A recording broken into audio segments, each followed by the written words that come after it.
on that was about a little bit about context, which I think we'll kind of jump into next, or it leads in nicely. So in terms of all the data that clubs are kind of interpreting and kind of looking at, it is very important to kind of look at it in the context. And by that I mean kind of phases of play, like the location on the pitch, which you mentioned there, the state of the game. So if you can, Rob, can you talk a little bit around why it's important to kind of understand the context that the data is kind of collected and being shown in? Yeah, so context is king. I guess we always say that, and it really is kind of key to understand data. It's one thing collecting information, but being able to contextualize it to the people who need to make the decisions is kind of where the value add can be made. Context in football comes in many different forms. You've mentioned some of them there. I think it's sometimes quite frustrating to see people make points without really adding context. I think one of the usual tropes is looking at things like pass completion rates.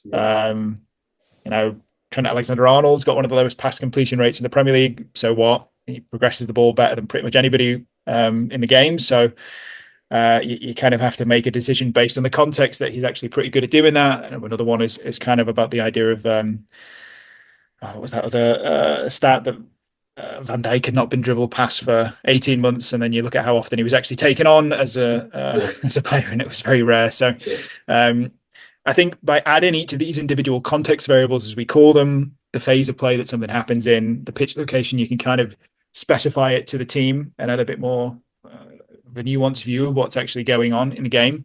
I think maybe to pick up on the idea of pitch location is very useful, and I think everybody's kind of used to the idea now of touches in the box, touch in the final third. I'm sure everyone's seen a heat map from time to time, and it provides a decent layer of context, I would say. But similar to the theme that I mentioned before, I think it misses a lot of the context. We say, in general, the pitch is often defined by the opposition. Yeah. So we developed this general idea called packing zones, which tries to take into account essentially where you are within the opposition, as opposed to just using the original pitch location. I wonder whether it's worth just sharing a touch about that. Go for it, Robert. I think that would be good to kind of visualize it. I think because what I'm getting from that is, so let's say, like, if I'm an attacker, I'm between the lines of the defensive midfield. That's going to look, I could be in a completely different location if I'm between the lines of a Man City defense and midfield or Everton, as you've used those teams before. So it's kind of in relation to the opposition. Is that what you're saying?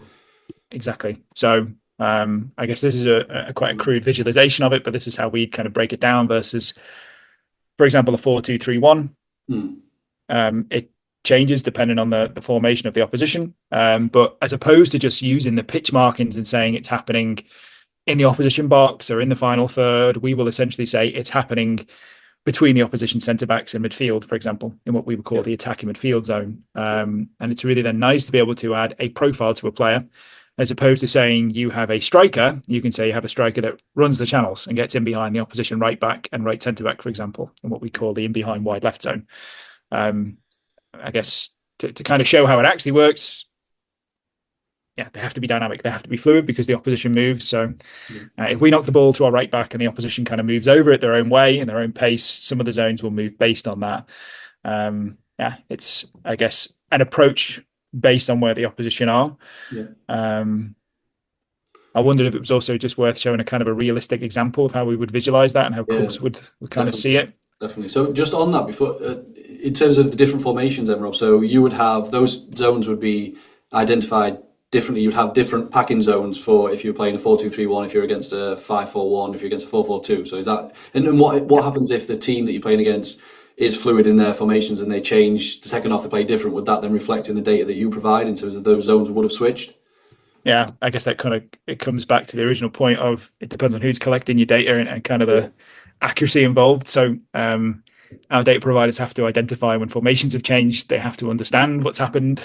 If a formation has moved throughout the game, it will obviously affect the packing zone. So it depends on the formation that they're playing, and it's quite an interesting thing. For things like set pieces, it's not really very useful. It's kind of there, you kind of make a cut when it comes to that phase of play of set pieces, but in general possession and transitional phases, it's very, very useful to understand the context of what's happening in the game.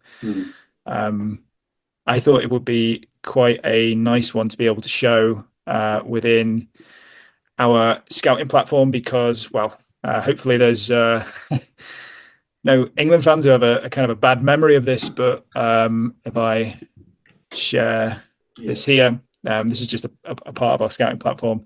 It's comparing two, as we would call them, offensive midfielders, I guess, players that played across the attack or number 10 role during the Euros. Mm-hmm. And we're essentially looking at their average touches in each of these packing zones in each of the games. That's at the moment total touches. We can then break it down into just offensive, so on the ball as opposed to defensive, comparing. I think did he win player of the tournament in the end, Nico Williams? He may well have done, yeah, I think. Yeah. He played well, shall we say that, compared to a Phil Foden. Phil Foden, generally starting on the left, was far more likely to receive the ball and do things from deeper areas, the fullback zone at times, coming inside centrally, but very rarely being able to get on the ball in behind the opposition defence. These in behind zones are essentially in behind the opposition defence. Nico Williams received the ball far more often higher up the pitch, and almost once per game got in behind the opposition right back as a left winger, which is probably a large part as to why they were very strong in what they were doing. I think on average, if you looked at the total touches of each of the players, Phil Foden was often receiving the ball and touching the ball higher up the pitch when it came to the pitch location. Nico Williams, however, was in an area that was actually beyond the opposition defence. So when trying to measure penetration, you can't really get that from the pitch location. That's where the idea of packing zones comes in. Obviously, if you wanted to look at it for a game model perspective, or even from a recruitment perspective, it would be nice to also be able to say, we don't just want to sign a left winger, we want a left winger that will run in behind, and try and profile it based on this. So it may be a very short snippet in terms of how that will be used. Yeah, no, that's interesting. That's really good. Yeah, thanks for sharing that, Rob. So I suppose the context comes down to also it's linked to scouting as well. To a recent episode I did with Liam Henshaw in terms of the scouting view of things. Where if you're going to watch a player, you do want to see them in different contexts, and that will similar types of things. So you want to see them home and away. You want to see them against a team with a lot of possession, against a team that they're going to struggle against. You know, different game states and stuff. So just kind of seeing the data, whether that be visual on video or number data in different contexts, is very important. Is that what you? Because I know you maybe not personally, Rob, but you guys are at the Training Ground Guru recently event. Was that kind of what that you spoke about in terms of the context there? What was that about? If you were part of that, I don't know if you know much about that. No, I was part of it, but I think 2 days before the event, I became a father, and that's it. Yeah. So, congratulations on that. So yeah, that made you miss. Yeah, okay, perfect. So yeah, how was being a father, I suppose. Congratulations on that. Thank you. Yeah, different than interpretive football data, shall we say? But it's going very well.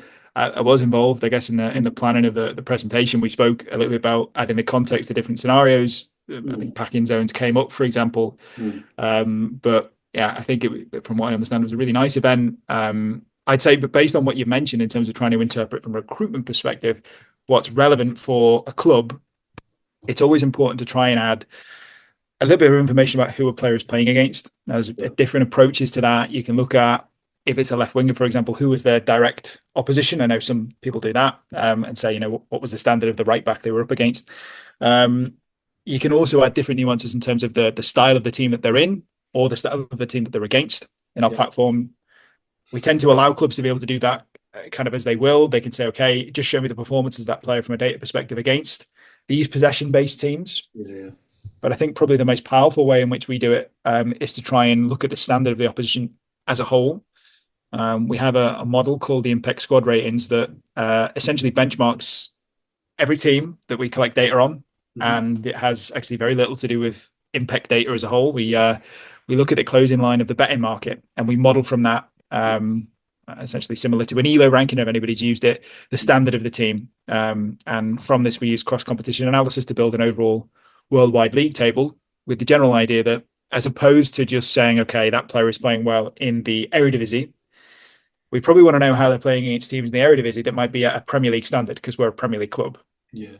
And therefore, no disrespect to ADO Den Haag or any of these kind of lower end Eredivisie clubs, being in the Premier League, performance against those clubs doesn't really give you too much context about how they would perform. Yeah. You want to see how they were performing against Ajax, Feyenoord, AZ Alkmaar, PSV, etc. So that is a really nice way to be able to use data to kind of narrow down what you would watch from a recruitment perspective, and understand which players are kind of fitting the profile in teams where you might actually play against a similar standard of. Yeah.